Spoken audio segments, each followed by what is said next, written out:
Okay, closing segment. I want insightful. So whatever comes to mind when I ask you these questions, okay? Copy that. Okay. What would you do differently if you knew nobody would judge you? Absolutely nothing. I feel like everything that has happened to me, good, bad, or indifferent, led me to where I am right now. And right now, I am ridiculously happy. And if I were to go back and change anything, who's to say that I'd make it back to this moment? Amen. So, nothing. What is the most sensible thing you ever heard someone say?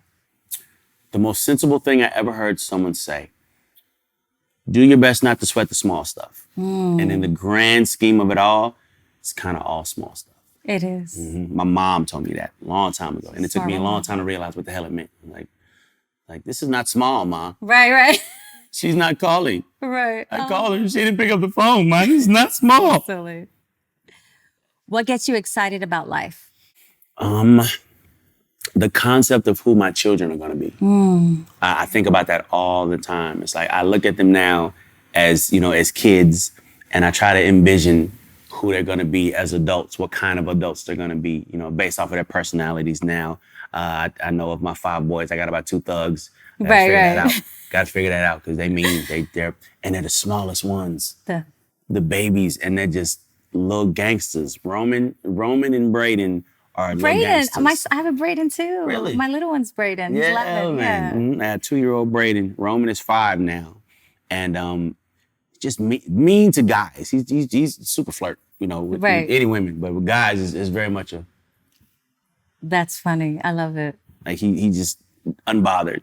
And then I got my lover boys, my oldest boy, and the one right behind him. They're who I was when I was that age. They not really into sports a whole lot. They would rather draw a picture or write a song or something like that. And it's like I gotta pull the tough down a little bit on these ones. Right. And raise the tough up a little bit on these ones. So that, when they get into that mode, I don't gotta go to jail and right. Nobody. That's the same thing. Mm-hmm. What life lessons did you learn the hard way? Everybody's not your friend. Everybody's not happy for you. You know what I'm saying? So, be real cautious and careful about where you are when you shouting about what's going on with you, the good things happening in your life, because there are literally people out there that will hear about the good things happening in your life and find ways to mess that up for you. Find ways to just put some negative energy on that out of jealousy or whatever the case may be. I learned the hard way that there are people on the face of this planet that don't like you just because. Right. They don't have a reason. They don't need a reason. That's they just don't like you, and you cannot let that bother you. Yeah. It's not your job to be liked by everybody. That's right. If everybody likes you, you lying somewhere. Right. Because that's just that's not how life works. You can't please everybody. You cannot please everybody. And the more you try, the harder it gets. It's not something that you can do. Is it possible to lie without saying a word? Yes. 80% of language, period, is not verbal. Yeah. So I've been lied to with eyes. With just eyes, right. She feeling me. No, she's not. She's not feeling you at all. But she gonna make you think she is so that you pay for this meal. You're so funny. Is it more important to love or be loved? It is more important to love. It is more important to love. I just recently had somebody tell me they love me, and I had to stop them because I'm like, okay, I need you to think about this. Do you love me because you want me to love you back?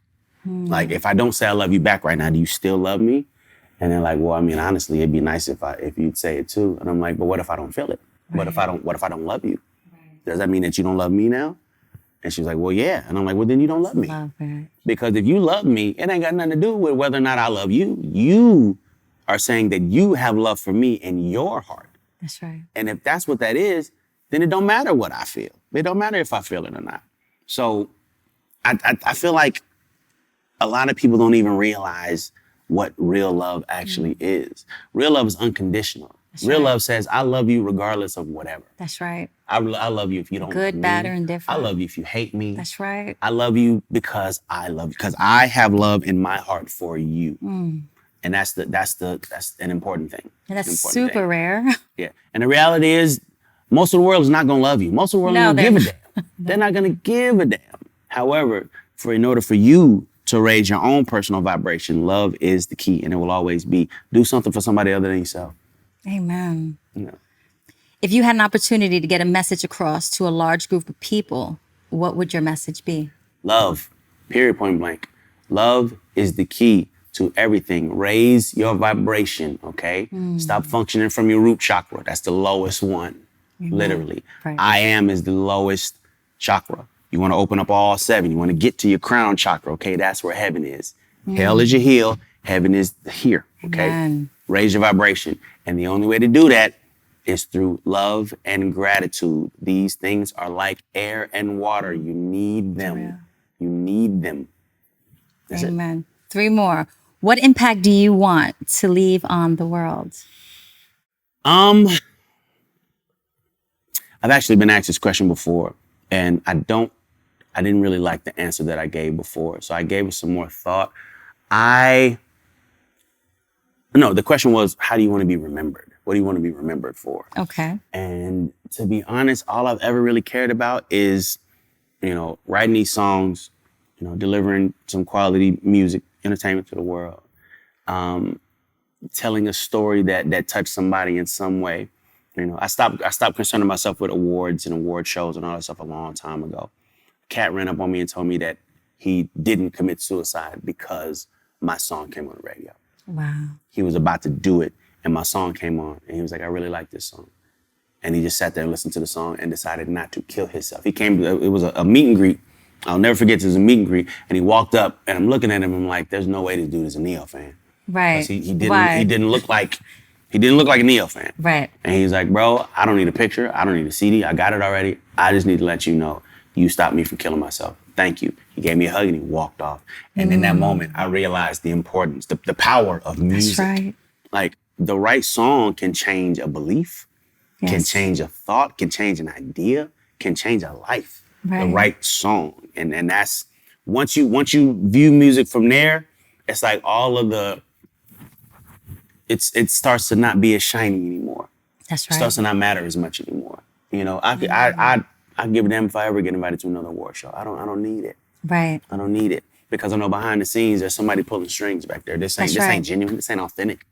I'm good.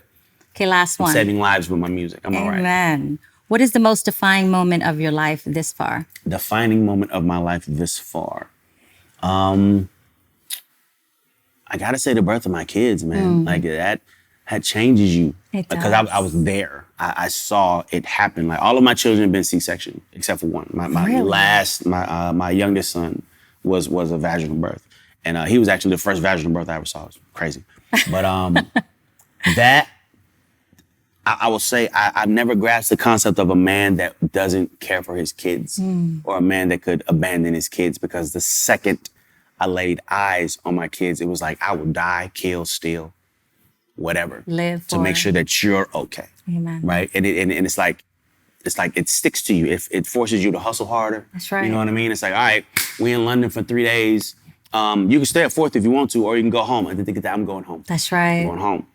I'm going home to my kids. I need to recharge. It's like they have become my recharge to get back out into the world and do what I got to do to bring back to them what they need. Right. Yeah.